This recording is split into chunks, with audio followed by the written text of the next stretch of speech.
Hey everyone, Zach from thebarbellphysio.com, and today we're going to review the Westside Barbell Scout Hyper sold by Rogue Fitness.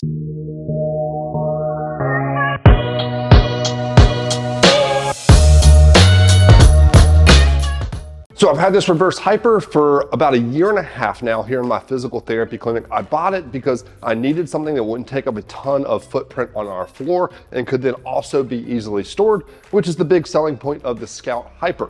That it is portable, it is foldable, so it's gonna take up overall less space. But I had two real big concerns with this that I'm sure you probably are as well as you're thinking about this. Number one is going to be the stability of this. Since it's gonna be a smaller frame, less weight, I was very concerned that it wasn't gonna be stable enough to load up. We'll talk about some loading cons with this. I will say, like, from a side-to-side stability, this machine does not have a lot of stability. But once you put some load on it, and your body weight's on it, or you're looking at the front to back stability, which is what really matters with a Reverse Hyper, that's not a significant issue. And I don't find myself, when I have this loaded up, having any issue with this from a stability standpoint. So I've got a 45-pound buffer and 25 on each side here. And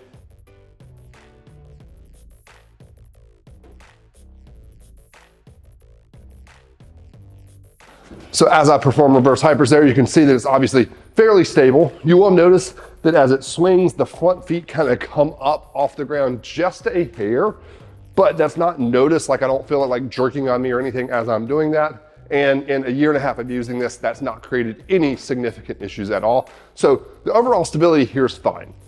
Compared to your other hypers such as Rogue's Z Hyper, we're using 1 inch by 3 inch metal tubing here. So the frame itself weighs dramatically less than your larger Reverse Hypers, which is a good and bad thing. So again, it's gonna decrease some of that stability a little bit side to side here, but when you have weight on it, it doesn't seem to matter too much. My second concern with the Scout Hyper was being more portable, lower overall weight and size. I was concerned that it wasn't gonna be tall enough for some of my taller athletes. I'm 6'2", so as you just saw, I don't have an issue at 6'2", but I've had athletes as tall as 6'5" jump on this and their feet aren't hitting the ground. So from a height perspective, I think most of you that are looking at this are not gonna have an issue with the Scout Hyper at all. Next, let's talk about the footprint of this. 27.5 inches wide, 60 inches long, but the Scout Hyper is foldable so that 60 inches can get compact to 8 inches. When you compare that to like Rogue Z Hyper, 51 inches long, so a little less long, but 43 inches wide and not foldable. So when it's unfolded, we're gonna have probably fairly similar footprints right there in terms of total space, but we can fold it up a lot more.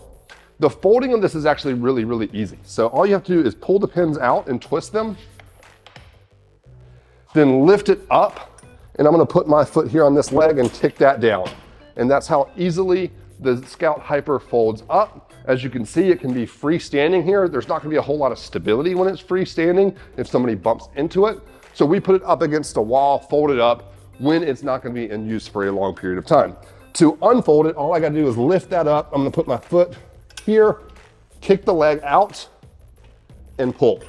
It's not fully locked out till I come around here and lift these handles up, but that's very little effort. Twist those pins back in place, and we're back in business. So super easy to fold and unfold the Scout Hyper.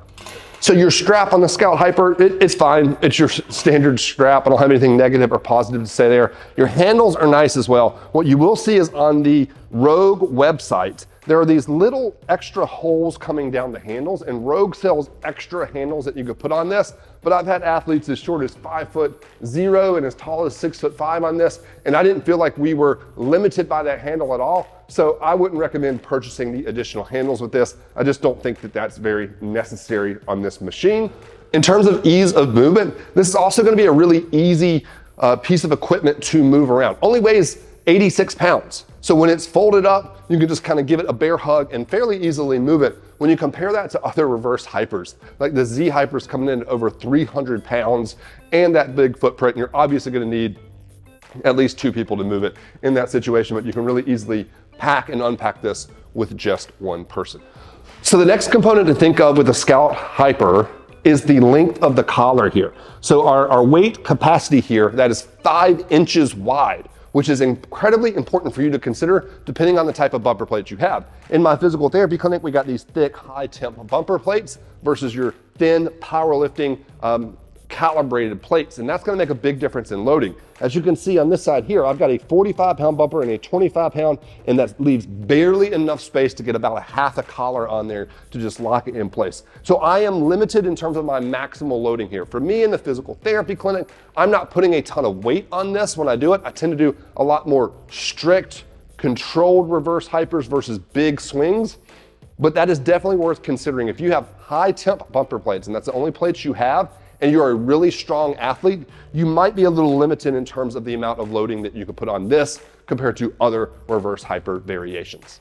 All right, so the final component to talk about is gonna be pricing. So the Scout Hyper is gonna come in at $395 plus shipping on top of that, which is an absolute steal when you compare that to other reverse hypers on the market. So Rogue Z Hyper, for example, is gonna come in at $915, or even if we look at Titan, which is gonna be a lower quality product than Rogue delivers, Titan's reverse hyper is $750. So a lot less money on the Scout Hyper compared to others, while still being a great piece of equipment, as long as basically its inability to be maximally loaded isn't a deal breaker for you. So be sure to check out the Scout Hyper if you're in the market as a home gym owner, as a physical therapy clinic, or as a gym not needing a super high-end reverse hyper. Take a look at the link in the bio of this video. That has my affiliate link. If you could use that if you're considering the Scout Hyper, that helps support more videos like this.